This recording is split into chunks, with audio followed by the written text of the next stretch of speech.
Okay, we got the 1 Corinthians chapter 7, verse 25, picking up the third video of 1 Corinthians 7, verse 25. Now concerning virgins, Apostle Paul writing, now virgins in the original text from what they translated the King James from, it means young women. It doesn't mean people that hadn't had marital intercourse yet. You know what I mean? So we'll start that over. I'll read it as it really means. Verse 25. Now concerning young women, I have no commandment from the controller, yet I give my judgment as one that has obtained mercy of or from the controller to be faithful. I suppose, therefore, that this is good for the present distress. I say that it is good for a man so to be. Remember the what is it called? The present distress was the young man that had his father's wife. He committed adultery with his father's wife. And so I think that's what he's referring to about the distress. He was talking about that a couple chapters ago. He keeps hitting on things that relate to that. And he goes on, he says, I say that it is good for a man so to be. Verse 27, are you bound to a wife? Seek not to be loosed. Are you loosed from a wife? Seek not a wife. And especially if you're on the internet, the culture we're in, the whore churches that are out there, they have this Christian dating thing. It's just so evil, because he says if you're not married, don't seek to be. You should never seek a wife. Never. Or a husband in that case. If you're single, be content in that. Don't seek one. That's what he says. He didn't say not to ask for one, but he didn't say to seek. He said not to seek one.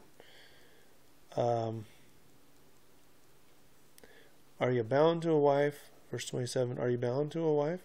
Seek not to be loosed. So don't try to divorce either. Are you loosed from a wife? Seek not a wife. But and if you marry, you have not sinned.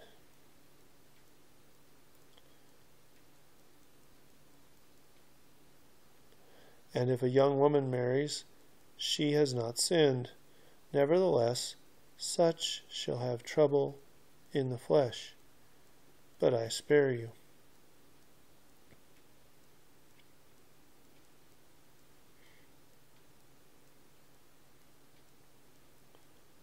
Virgin marriage. So he's saying, it's okay to get married. He says, nevertheless, such shall have trouble in the flesh. So with marriage comes trouble in the flesh, compared to if you were single. That's his point. To what degree of trouble, that's up to the situation and the individuals, and how much, there's a lot of variables. But he's saying, nevertheless, such shall have trouble in the flesh, but I spare you.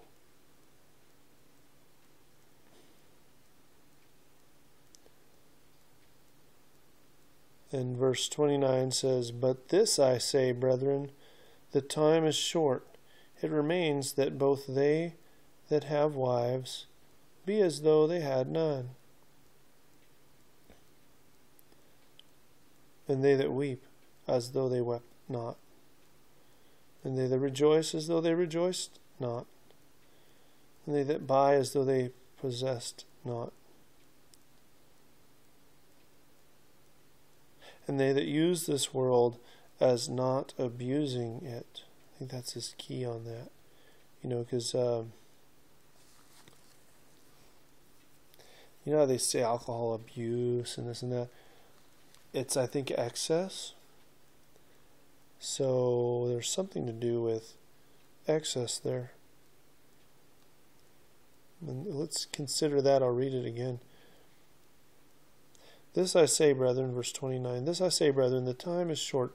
It remains that both they that have wives be as though they had none, and they that weep as though they wept not, and they that rejoice as though they rejoiced not, and they that buy as though they possessed not.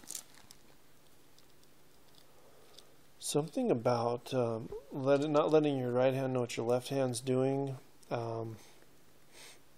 It could be something to do with becoming all things to all men, being ready to relate to someone, to bring the beneficial message of Christ to anyone at any time.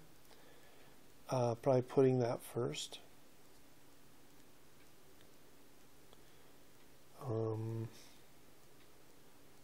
Verse 31, they that use this world as not abusing it. So, let's read on. I think there's something else on there. Not abusing it.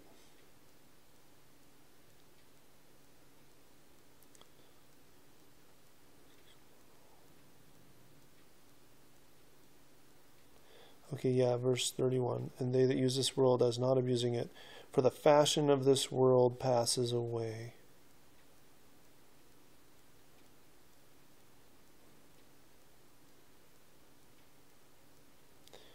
But I would not have you without carefulness. He that is unmarried cares for the things that belong to the controller, how he will please the controller. But he that is married cares for the things that are of the world. And that word world means worldly arrangements.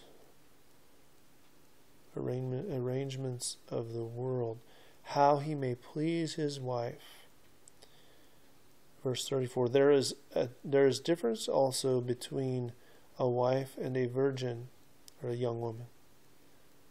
And I think this young woman, they're assuming that young means isn't married yet. Not that she hadn't, had any. That kind of goes to it though. There is difference also between a wife and a young woman. The unmarried woman, and he defines the word virgin or an unmarried woman, cares for the things of the controller, that she may be holy both in body and in spirit. But she that is married cares for the things of the world, how she may please her husband.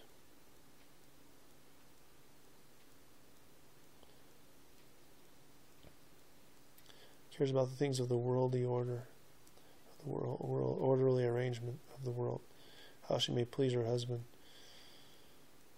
I think if we get into that, you know how we're in the physical world, and we would, if when we have like a spouse, we want to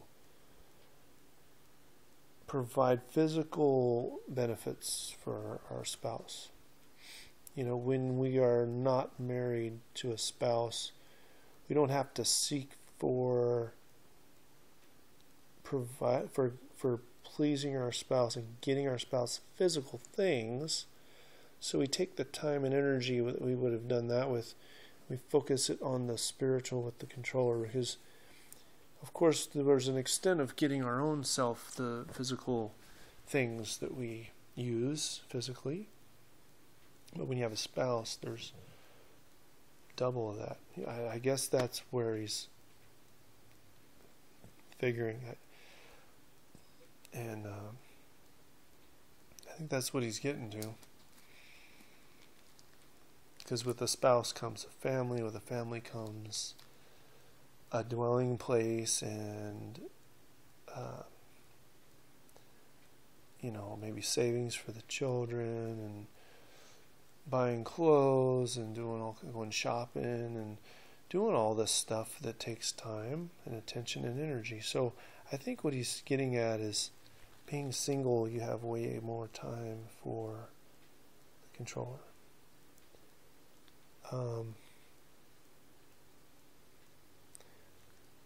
like personally, prayer and fasting, before I was married and had children, I prayed and fasted way more than I do now. Because I had more time to. Now I got to keep eating to get the energy to go forth and get things done that need to be done. Though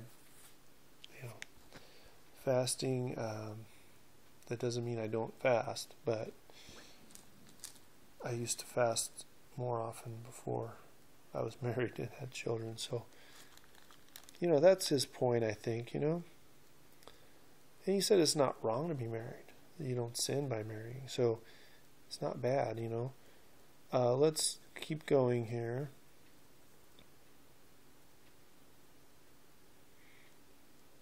Yeah, here we go. Verse 35. And this I speak for your own profit, not that I will cast a snare upon you. A snare is a trap. But for that which is comely, I think that means convenient, and that you may be attending upon the controller without distraction. So verse 35 again, it says, and I speak this verse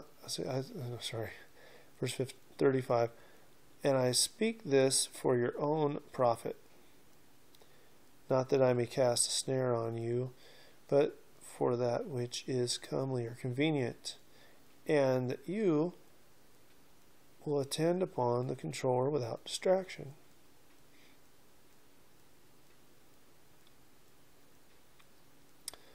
So, I think he's laying those precepts out so we can have a good idea of what to... Maybe we have a tendency to make things more complicated than that, and that's all there is to it. You know what I mean? Maybe a lot of people in that church were making it more complicated than that. So he's laying that out, and that helps us too to know we don't have to go overboard beyond that. You know what I mean? If any man think that he behaves himself uncomely, here we go. Sorry. Yeah, let's go 36. Here's another interesting. Gosh, this is a long. No, it's not that long. Okay. Verse 36. But if any man thinks that he behaves himself uncomely toward his virgin, or inconveniently towards his virgin, his young woman, I got to say it right, because that's what the word means. But if any man think that he behaves himself uncomely toward his young woman, if she's past the flower of her age, I guess that's puberty, right? And needs so require, let him do what he will, or what he wants. He sins not. Let them marry. You can use your imagination and figure out what that means. It sounds like that once she's past the flower of her age, and it says, need so require, let him do what he wants. And before that, it's talking about if any man think he behaves himself uncomely toward his young woman. Okay, now it says, let them marry at the end. In the Greek text, it says, they marry, not let them marry. So, as far as I can gather on that one, is once they come together in the physical bond of marriage, intercourse, then they're married at that point. That's what Paul's saying. So then it goes on, it says, verse 38, so then he that gives her in marriage does well, but he that does not give her in marriage does better.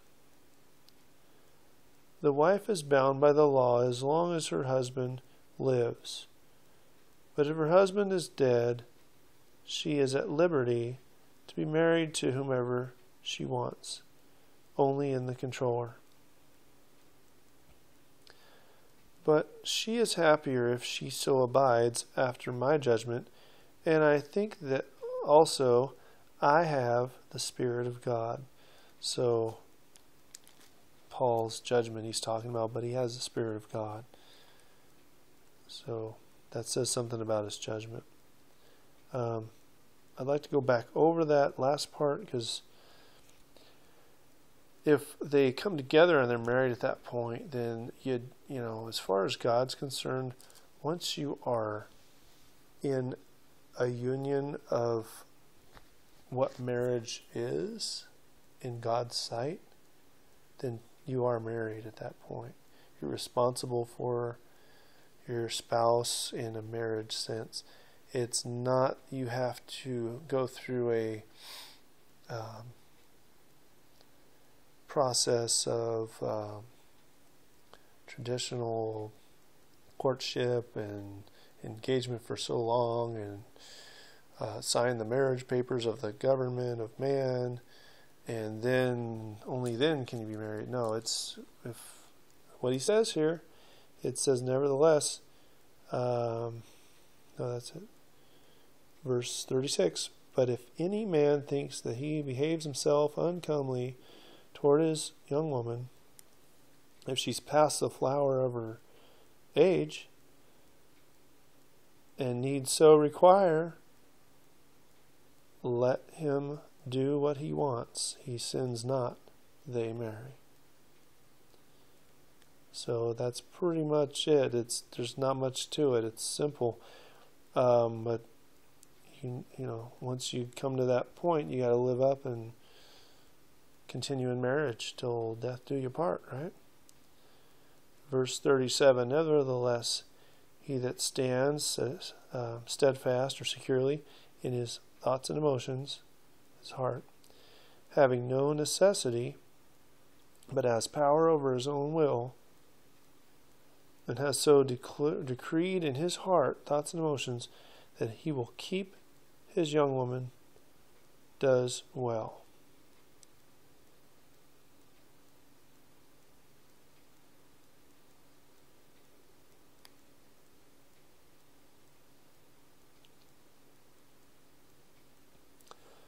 So then he that gives her in marriage does well.